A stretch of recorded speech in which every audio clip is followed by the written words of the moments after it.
I think I may be misunderstanding something really basic. And I was trying to, I have been in the meditations, I'm trying to follow, and I guess with my mind, it seems to be your words are hitting my mind, and my mind's desperately trying to wrap themselves around what you're saying. It seems to often work better if I stop listening, but anyway, I'm trying to listen.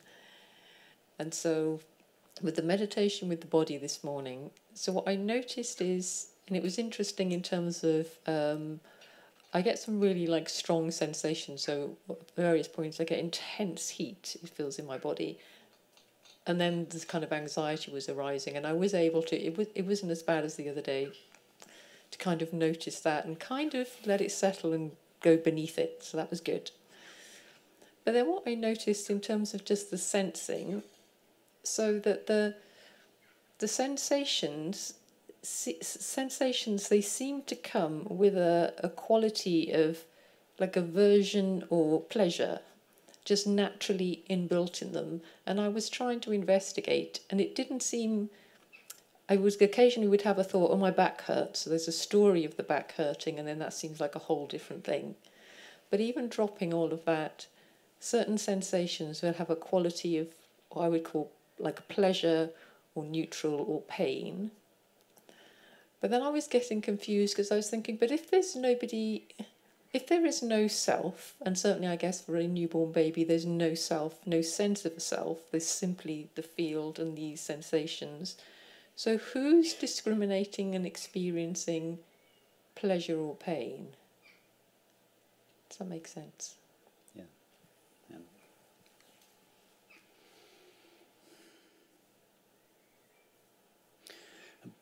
Pain is not, let's just take the example of pain.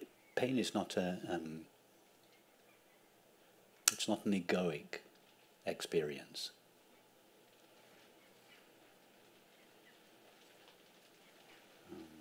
If the Buddha had had an abscess under his tooth, he would have experienced pain.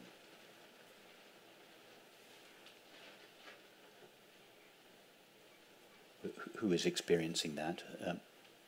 The one who experiences, that which experiences consciousness.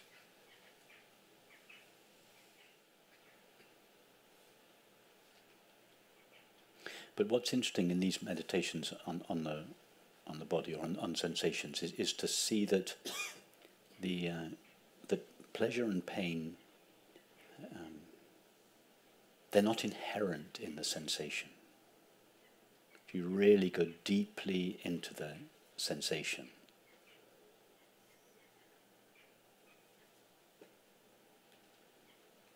if you stay with the sensation long enough, and go deeply into it, the longer we stay with it, the more neutral it becomes. It doesn't actually become neutral, but the layers of the conceptual layers that we add to the experience fall away. For instance, this morning, the interpretation of the experience of weight, the interpretation of my legs on the chair. My legs on the chair, that's a concept that's added to the sensation. And if you just keep stripping away the concepts, you reduce the sensation to the raw experience, the stuff that is there. All we find in the end is knowing.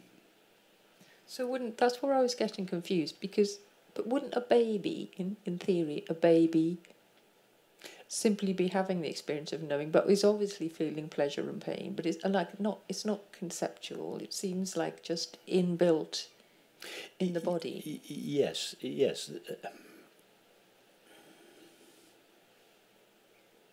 Yeah, you'd still, the baby would still feel pleasure and pain, but if you go deeply into the experience of pleasure and pain until you just experience the raw stuff it's made of,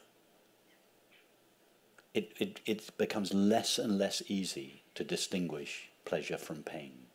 You go deeply into it.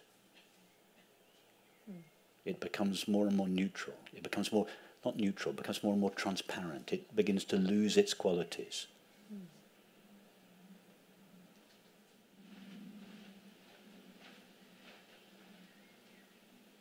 For instance, this experience in the night, if you that you were referring to, if you have an experience in the night, you have a pain in your leg, to begin with, the impulse is to move away from it. But if you don't do that, if you stay with it, if you go deeply into the experience itself, it becomes more and more bearable. We normally think it becomes more bearable to the extent to which I'm able to avoid it. Actually, the opposite is true. It becomes more and more bearable to the extent to which I'm able to go deeply into it.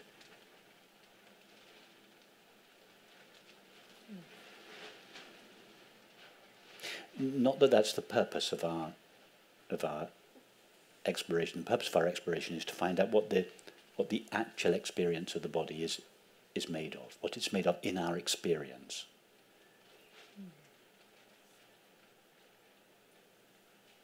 Right? And I don't mean to imply by that we would cease experiencing pleasure and pain. No, pleasure and pain are still experienced. That they're not egoic experiences. But it sounds like what you're saying, the longer maybe if I sat with the sensation, that I'm still having the sense of it being uncomfortable or discomfort or something. The discomfort is at least greatly diminished by going deeply into it. I'm not suggesting that's the purpose of what we do. This is an aside, really. It does have an effect on pain. The more deeply you go into it, the more it loses its uncomfortable quality. I'm not suggesting it would disappear completely, but it loses a certain amount of its discomfort. That would be a byproduct of this understanding. It's not the purpose of what we were doing. The purpose of what we were doing was to discover what the body is actually made of in our experience.